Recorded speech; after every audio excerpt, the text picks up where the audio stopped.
God, and to all of you that are here in the building.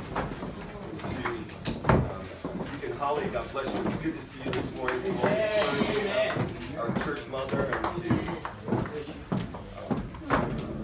Brother Branch. It's wonderful. God bless you. It's wonderful to have you with us worshiping this morning.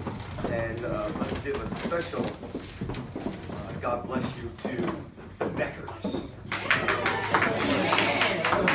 Becker, here joining us this morning in our worship. God bless you. It's good to see you this morning as well, to all of our visitors. I am just so glad to be. Thank you for all of you that helped out yesterday. I'll talk more about it. For the past few weeks, we have been traveling with Jesus as he makes his way to the cross of Calvary. This is Palm Sunday. That's why we sang all the songs that we did. We rehearsed the accounts this morning in our responsive reading. This day celebrates the entry of Jesus into Jerusalem 5 days before his execution. Our text this morning, coming from Luke chapter 19, is actually part of a larger narrative that runs from chapter 9, verse 51, through chapter 19, verse 47. Remember, John, we call this the travel narrative. After Jesus had fed 5,000, after Jesus was transfigured, and Kadeem looked at that last week before his disciples, Peter, James, and John, and after he had cast out a demon from a boy, and after Jesus was teaching about what it means to be a true disciple of his, Jesus tells us, if you'll turn before we go to chapter 19, look at chapter 9, verse 51. The Bible tells us that it came to pass that when the time was come that he, talking about Jesus, should be received up, he steadfastly set his face to go to Jerusalem. So when the time was come that he should be lifted up, received up, he's talking about being received up on the cross, and then afterwards be received up into heaven. So when the time came that he should be received up, he steadfastly set his face to go to Jerusalem. As a matter of fact, there are some texts that say he set his face like a flint to go to Jerusalem. He's not shying away from it. He's going there knowing what's going to happen to him. One of the common ways for rabbis to teach was to discourse while they walked. And we see that happening right here. While Jesus is traveling, he's teaching about the cost of discipleship. Teaching about prayer and fasting, anxiety. Jesus is teaching in parables. He's also healing. During this travel narrative, he heals a woman who had the spirit of infirmity that had her bent over for 18 years. He healed a man with the dropsy. Healed 10 lepers. While he was traveling, then he takes 12 of his disciples and he foretells his death. Look at chapter 18. He foretells his death and his resurrection. The text says in chapter 18, verse 31, then he, talking about Jesus, took unto him the 12 and said unto them, behold, we go up to Jerusalem, and all things that are written by the prophets concerning the Son of Man shall be accomplished. For he shall be delivered unto the Gentiles, and shall be mocked, and spitefully entreated, and spit on.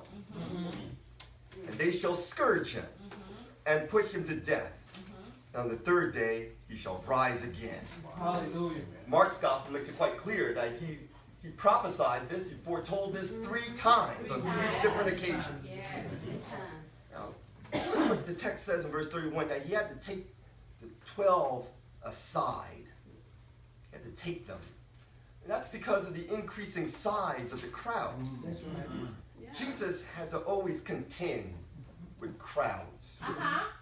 So people who wanted to get to him had to get rather creative. Yes.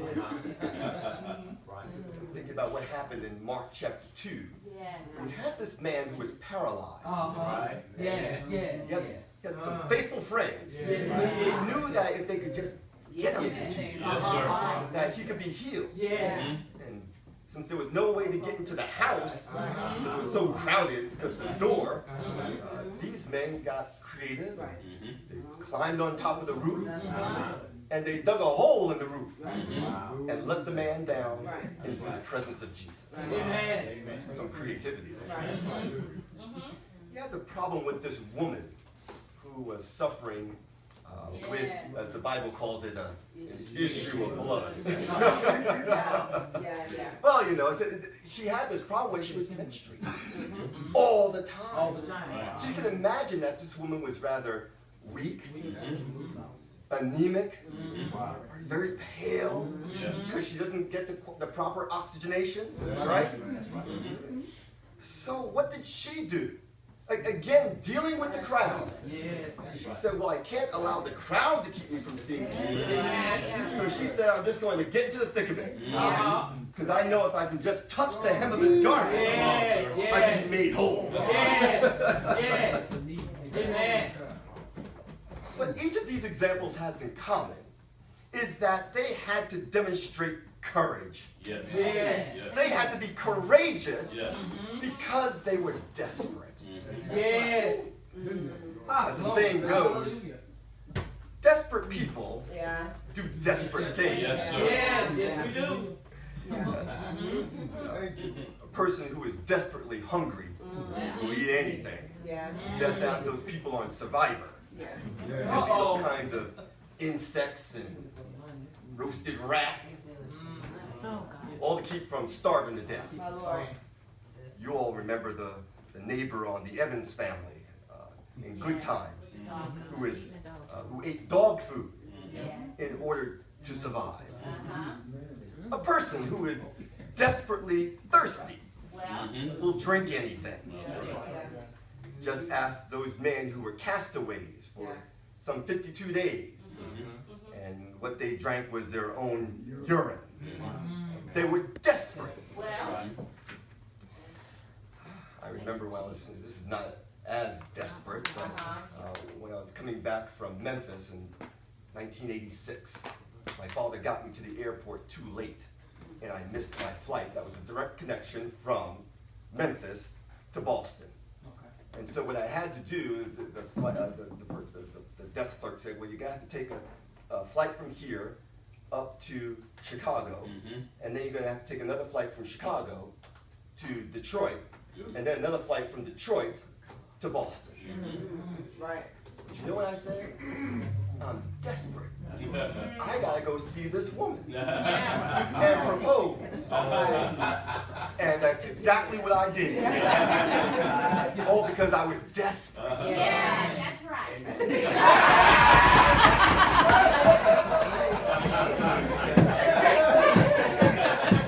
Don't get me sidetracked. In the Old Testament book of Lamentations, we read about women who were so desperate to survive that they resorted to cannibalism and ate their own children.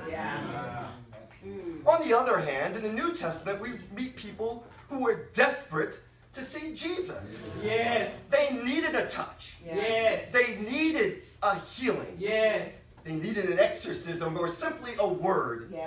Therefore, they were willing to take desperate measures. That's right. No wonder they were willing to tear up a man's roof Yes. to destroy his home. No wonder they were willing to throw all decorum aside. Yes. They needed something from Jesus. Amen. They needed him. Amen. Amen. Amen. One example that we studied this a few months ago, if you'll take a look there in chapter 18, about this man who was blind. Yes. We learn again from Mark's gospel, Luke chapter 18. I'm making my way to chapter 19. It came to pass, Luke chapter 18, verse 35, it came to pass that as he, talking about Jesus, was come near or nigh to Jericho, Yes. a certain blind man sat